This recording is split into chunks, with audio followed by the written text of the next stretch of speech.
Shalom మీకు సమాధానం కలుగునుగాక. మత్తయి సువార్త 21వ అధ్యాయము. తరువాత యెరూషలేమునకు సమీపించి ఒలీవ చెట్ల కొండ దగ్గర ఉన్న బెత్ఫగేకు వచ్చినప్పుడు యేసు తన శిష్యులలో ఇద్దరిని చూచి, మీ ఎదుటనున్న గ్రామమునకు వెళ్ళుడి. వెళ్ళగానే కట్టబడి ఉన్న ఒక గాడిదయు దానితోనున్న ఒక గాడిద పిల్లయు మీకు కనబడును. వాటిని విప్పి నా యొద్దకు తోలుకొని రండి. ఎవడైనను మీతో ఏమైనను అనిన ఎడల అవి ప్రభువునకు కావలసి ఉన్నవని చెప్పవలెను. వెంటనే అతడు వాటిని తోలిపెట్టునని చెప్పి వారిని పంపెను. ప్రవక్త వలన చెప్పబడినది నెరవేరునట్లు ఇది జరిగెను. అదేమనగా, ఇదిగో నీ రాజు సాత్వికుడై గాడిదను భారవాహక పశు పిల్ల అయిన చిన్న గాడిదను ఎక్కి నీ యొద్దకు వచ్చుచున్నాడని సియోను కుమారితో చెప్పుడి అనునది. శిష్యులు వెళ్ళి యేసు తమకు ఆజ్ఞాపించిన ప్రకారము చేసి ఆ గాడిదను దాని పిల్లను తోలుకొని వచ్చి వాటి మీద తమ బట్టలు వేయగా ఆయన బట్టల మీద కూర్చుండెను. జనసమూహంలోనూ అనేకులు తమ బట్టలు దారి పొడుగునా పరిచిరి. కొందరు చెట్ల కొమ్మలు నరికి దారి పొడుగునా పరిచిరి. జనసమూహములలో ఆయనకు ముందు వెళ్ళుచుండిన వారును వెనుక వచ్చుచుండిన వారును, దావీదు కుమారునికి జయము, ప్రభువు పేరిట వచ్చువాడు స్తుతింపబడునుగాక, సర్వోన్నతమైన స్థలములలో జయము అని కేకలు వేయుచుండిరి. ఆయన యెరూషలేములోనికి వచ్చినప్పుడు పట్టణమంతయు ఈయన ఎవరో అని కలవరపడెను.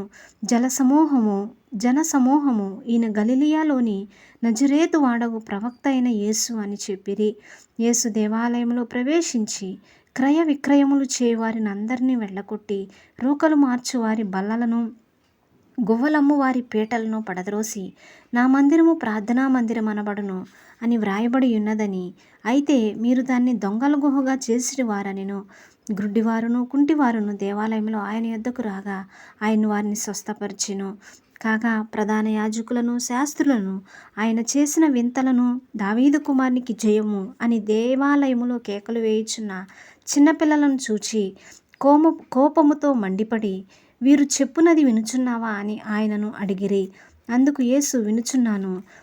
బాలుర యొక్కయు చంటి పిల్లల యొక్కయు నోట స్తోత్రము సిద్ధింపజేసితివి అను మాట మీరెన్నడూనూ చదవలేదా అని వారితో చెప్పి వారిని విడిచి పట్టణం నుండి బయలుదేరి బేతనియాకు వెళ్ళి అక్కడ బస చేసెను. ఉదయమందు పట్టణమునకు మరలా వెళ్ళుచుండగా ఆయన ఆకలిగొనెను. అప్పుడు త్రోవ ప్రక్కన ఉన్న ఒక అంజూరపు చెట్టును చూచి దాని యొద్దకు రాగా దాని యందు ఆకులు తప్ప మరేమీ కనబడలేదు. గనుక దానిని చూచి, ఇక మీదట ఎన్నటికి నీవు కాపు కాయకుందువుగాక అని చెప్పెను. తక్షణమే ఆ అంజూరపు చెట్టు ఎండిపోయెను. శిష్యులు అది చూచి ఆశ్చర్యపడి అంజూరపు చెట్టు ఎంత త్వరగా ఎండిపోయినని చెప్పుకొనిరి. అందుకు యేసు, మీరు విశ్వాసము కలిగి సందేహపడకుండిన ఎడల ఈ అంజూరపు చెట్టునకు జరిగిన దాన్ని చేయుట మాత్రమే కాదు, ఈ కొండను చూచి నీవు ఎత్తబడి సముద్రంలో పడవేయబడుదువుగాక అని చెప్పిన ఎడల అలాగు జరుగునని మీతో నిశ్చయముగా చెప్పుచున్నాను. మరియు మీరు ప్రార్థన చేయనప్పుడు వేటిని అడుగుదురో అవి దొరికినవని నమ్మిన ఎడల మీరు వాటిని అన్నిటినీ పొందుదురని వారితో చెప్పెను. ఆయన దేవాలయంలోనికి వచ్చి బోధించుచుండగా ప్రధాన యాజకులను ప్రజల పెద్దలను ఆయన యొద్దకు వచ్చి, ఏ అధికారం వల్ల నీవు ఈ కార్యములు చేయుచున్నావు? ఈ అధికారం ఎవడు నీకు ఇచ్చెనని అడుగగా యేసు, నేనును మిమ్మును ఒక మాట అడుగుదును, అది మీరు నాతో చెప్పిన ఎడల నేనును ఏ అధికారం వలన ఈ కార్యములు చేయుచున్నానో అది మీతో చెప్పుదును. యోహాను ఇచ్చిన బాప్తిసము ఎక్కడ నుండి కలిగినది? పరలోకము నుండి కలిగినదా, మనుషుల నుండి కలిగినదా అని వారిని అడిగాను. వారు, మనము పరలోకము నుండి అని చెప్పితిమా. ఆయన, అలాగైతే మీరెందుకు అతన్ని నమ్మలేదని మనలను అడుగును?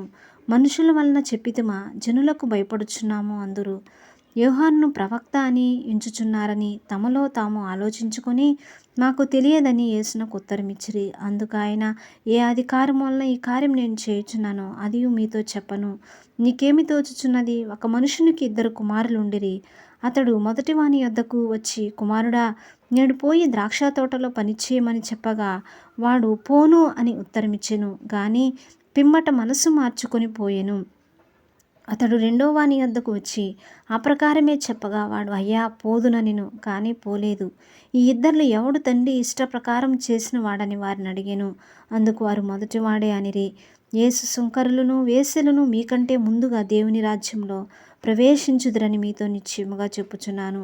యోహాను నీతి మార్గమున మీ యొద్దకు వచ్చెను, మీరు అతన్ని నమ్మలేదు. అయితే సుంకరులను వేశ్యలను అతన్ని నమ్మిరి.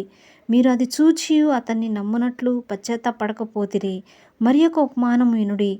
ఇంటి యజమానుడొకడుండెను. అతడు ద్రాక్ష తోట నాటించి దాని చుట్టూ కంచె వేయించి అందులో ద్రాక్షాల తొట్టి తొలిపించి గోపురం కట్టించి కాపులకు దాన్ని గుత్తకిచ్చి దేశాంతరము పోయెను. పండ్ల కాలము సమీపించినప్పుడు పండ్లలో తన భాగము తీసుకొని వచ్చుటకు ఆ కాపుల యొద్దకు తన దాసులను పంపగా ఆ కాపులు అతని దాసులను పట్టుకొని ఒకని కొట్టిరి, ఒకని చంపిరి, మరి ఒకని మీద రాళ్ళు రువ్విరి. మరలా అతడు మునుపటి కంటే ఎక్కువ మంది ఇతర దాసులను పంపగా వారు వీరిని ఆ ప్రకారమే చేసిరి. తుదకు నా కుమారుని సన్మానించెదరనుకొని తన కుమారుని వారి వద్దకు పంపెను. అయినను ఆ కాపులు కుమారుని చూచి ఇతడు వారసుడు, ఇతన్ని చంపి ఇతని శ్వాసం తీసుకొందుము రండని తమలో తాము చెప్పుకొని అతని పట్టుకుని ద్రాక్ష తోట వెలుపట పడవేసి చంపిరి. కాబట్టి ఆ ద్రాక్ష తోట యజమానుడు వచ్చినప్పుడు ఆ కాపులను ఏమి చేయుననెను. అందుకు వారు ఆ దుర్మార్గులను కఠినంగా సంహరించి వాటి వాటి కాలముల యందు తనను పండ్లను చెల్లించునట్టి ఇతర కాపులకు ఆ ద్రాక్ష తోట గుత్తకిచ్చునని ఆయనతో చెప్పిరి. మరి యేసు వారిని చూచి ఇల్లు కట్టువారు నిషేధించిన రాయే మూలకు తలరాయి ఆయెను.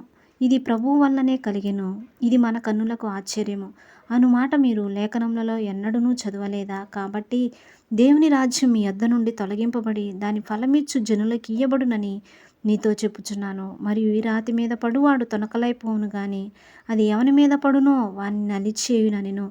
ప్రధాన యాజకులను పరిసయ్యులను ఆయన చెప్పిన ఉపమానములను విని తమ్మును గూర్చే చెప్పినని గ్రహించి ఆయనను పట్టుకొన సమయం చూచుచుండిరి.